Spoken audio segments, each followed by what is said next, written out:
Very good morning to all of you. +1 commerce section के accountancy subject की इस online class में आपका स्वागत है। Today we will discuss the rule of debit and credit. इस वीडियो के बाद आप ये जान पाएंगे कि किसी भी खाते को डेबिट और क्रेडिट करना किसे कहते हैं। लेखांकन के अंतर्गत हमने आपको बताया कि लेखांकन एक ऐसी प्रक्रिया है जिसमें वित्तीय प्रकृति के लेन देनों को डेबिट और क्रेडिट के रूप में लिखा जाता है, उनका वर्गीकरण किया जाता है और फिर संक्षिप्तीकरण करके उनके परिणामों को जो है वो प्रस्तुत किया जाता है। लेखांकन प्रक्रिया को करने के लिए हमने आपको दोहरा लेखा प्रणाली के बारे में बताया कि किस तरह से जो है वो व्यावसायिक लेन देनों को लेखा पुस्तकों में लिखा जाता है। तो व्यावसायिक लेन देनों को लेखा पुस्तकों में लिखने के लिए हम दोहरा लेखा प्रणाली का प्रयोग करते हैं। दोहरा लेखा प्रणाली एक ऐसी प्रणाली होती है जिसमें प्रत्येक लेन देन के दो पक्ष होते हैं और उन दोनों पक्षों को डेबिट और क्रेडिट के रूप में लिखा जाता है।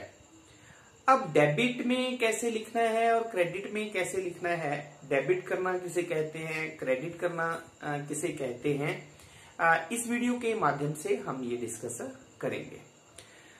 डेबिट और क्रेडिट का रूल डिस्कस करने से पहले हम डिस्कस करते हैं कि खाता किसे कहते हैं, अकाउंट किसे कहते हैं। तो ये हमने पहले भी आपको बताया है कि खाता जो है वो एक ऐसी सूची होती है जिसमें किसी भी व्यक्ति, किसी भी आय, किसी भी व्यय, किसी भी संपत्ति, दायित्व से संबंधित सभी लेन देनों को जो है वो एक ही जगह पे लिखा जाता है। जैसे मान लो हम फर्नीचर के खाते की बात करते हैं कि फर्नीचर का खाता है, तो फर्नीचर के खाते का अभिप्राय है कि उसमें फर्नीचर से संबंधित सभी लेन देन लिखे गए हैं।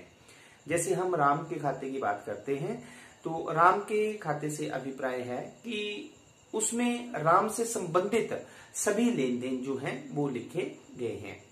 अतः खाता जो है वो एक ऐसी सूची होती है जिसमें एक ही प्रकृति के लेन देन, जिसे आप कह सकते हैं, चाहे वो किसी भी व्यक्ति से संबंधित है, वो किसी आय से संबंधित है, किसी व्यय से संबंधित है, किसी भी संपत्ति से संबंधित है, एक ही जगह पे लिखे जाते हैं। ये जो अकाउंट होता है, खाता जो होता है वो टी फॉर्मेट का होता है, इसे हम टी फॉर्मेट कहते हैं। ये टी फॉर्मेट है। अब ये एक टी फॉर्मेट है, जैसे हमने ये टी बनाई है, ये अगर टी फॉर्मेट होता है, इसका किसी भी खाते का टी फॉर्मेट होता है, तो ये जब टी फॉर्मेट है तो इसकी दो साइड्स हुई, ये लेफ्ट साइड हुई, ये राइट साइड हुई। तो जो लेफ्ट साइड होती है उसको डेबिट साइड कहते हैं और जो राइट साइड होती है उसे हम क्रेडिट साइड कहते हैं। तो जब भी व्यावसायिक लेन देन को हम लेखा पुस्तकों में या किसी भी खाते में लिखते हैं तो जब हम डेबिट साइड में लिखेंगे, मतलब खाते के बाईं तरफ लिखेंगे, तो उसे हम कहते हैं डेबिट करना। और जब हम उस खाते के क्रेडिट साइड में लिखेंगे तो उसे हम कहते हैं क्रेडिट करना। तो जब हम डेबिट साइड में किसी भी लेन देन को लिखेंगे, ये आपने याद रखना है, तो हम टू वर्ड लिखते हैं और जब हम खाते के क्रेडिट साइड में लिखते हैं तो हम वाई वर्ड लिखते हैं। दोहरा लेखा प्रणाली में हमने आपको बताया कि प्रत्येक लेन देन के दो पहलू का मतलब होता है दो खातों पे प्रभाव पड़ता है।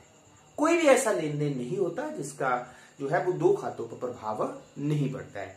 जैसे मान लो हम राम को राशि देते हैं, राम को भुगतान करते हैं 2000 रुपए का। तो जब हमने राम को 2000 रुपए का भुगतान किया तो इस लेन देन का एक राम का खाता और एक रोकड़ खाता, कैश अकाउंट, दो खातों पर प्रभाव पड़ा। कोई भी लेन देन ऐसा नहीं होता जिसका प्रभाव जो है केवल एक खाते पर पड़ता है, दो खातों पर पड़ता है। अब एक खाते को हम डेबिट करते हैं और दूसरे खाते को हम क्रेडिट करते हैं।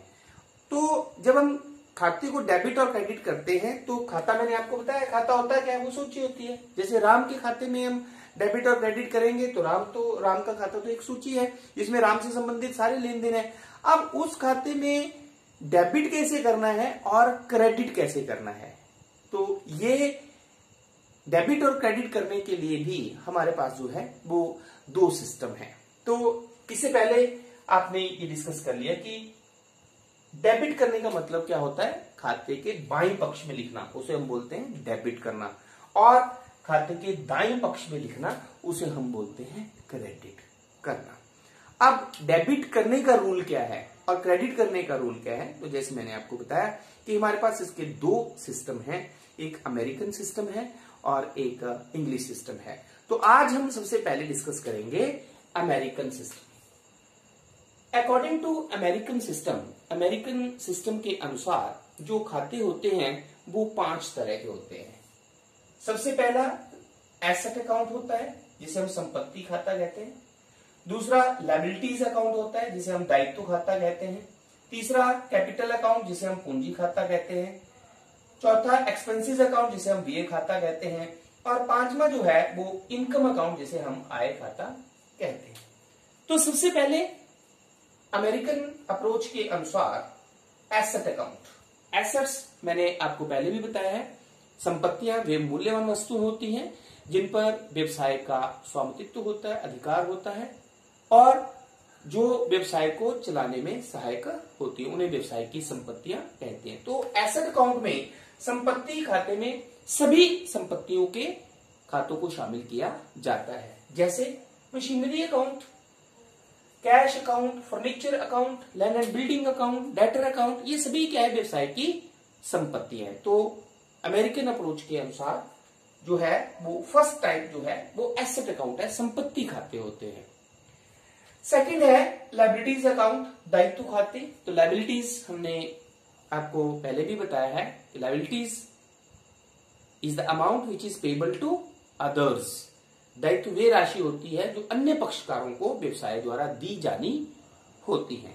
तो इसमें जो सभी देनदारियां जो व्यवसाय द्वारा अन्य पक्षकारों को देनी होती हैं वे शामिल की जाती है, जिसके अंतर्गत क्रेडिटर्स, लेनदार जिनसे उधार माल खरीदा जाता है, इसका मतलब व्यवसाय ने उनको पैसा देना होता है, इसलिए वो व्यवसाय का दायित्व हुआ, लायबिलिटीज हुई। देन लोन अकाउंट, व्यवसाय ने लोन लिया हुआ है, बैंक ओवरड्राफ्ट है, ये सभी जो है वो दायित्व, सभी ऐसी देनदारी जो व्यवसाय ने अन्य पक्षकारों को देनी होती है वो दायित्व कहलाते हैं। तो इन लायबिलिटीज अकाउंट में वे सभी देनदारियों के खाते जो है वो शामिल किए जाते हैं।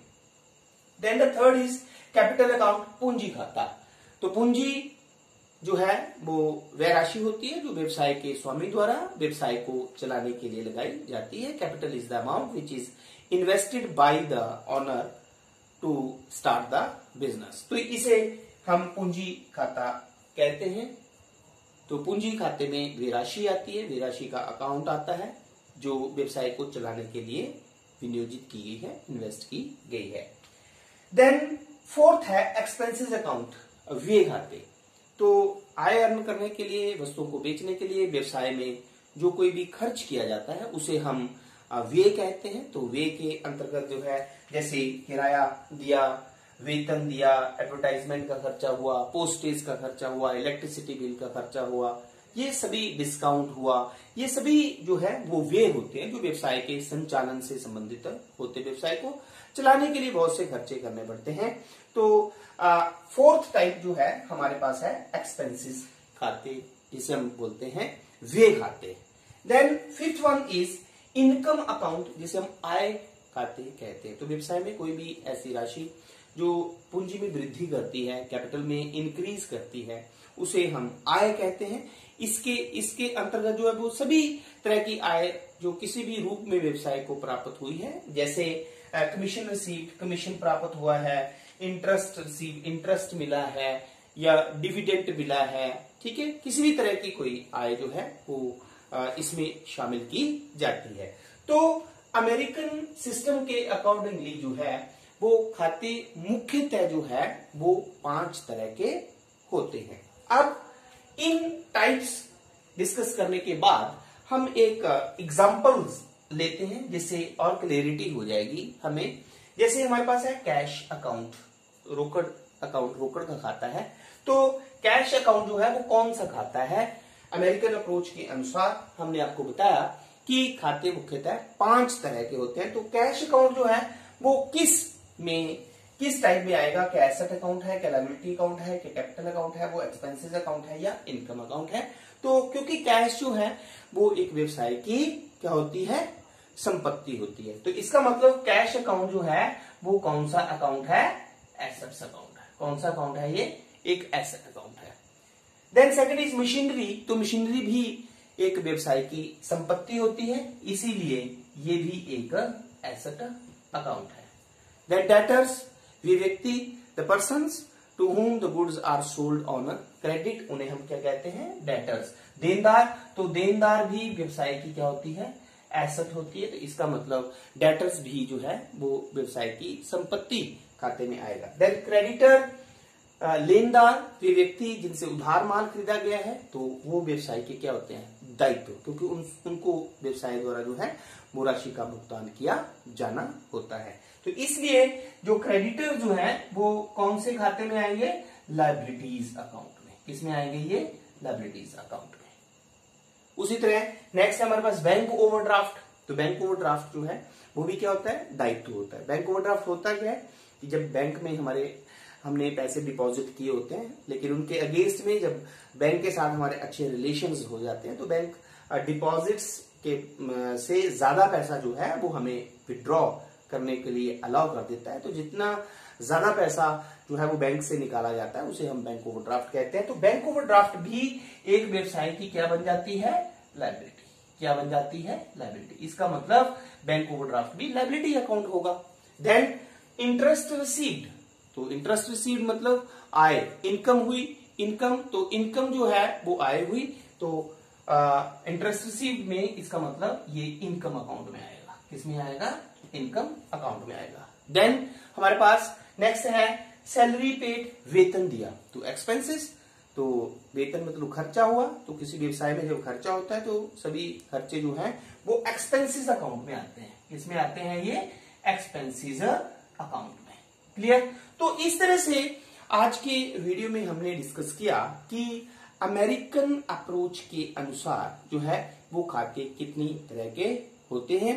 Rest we will discuss in the next video, the rules of debit and credit according to American approach. Thank you very much.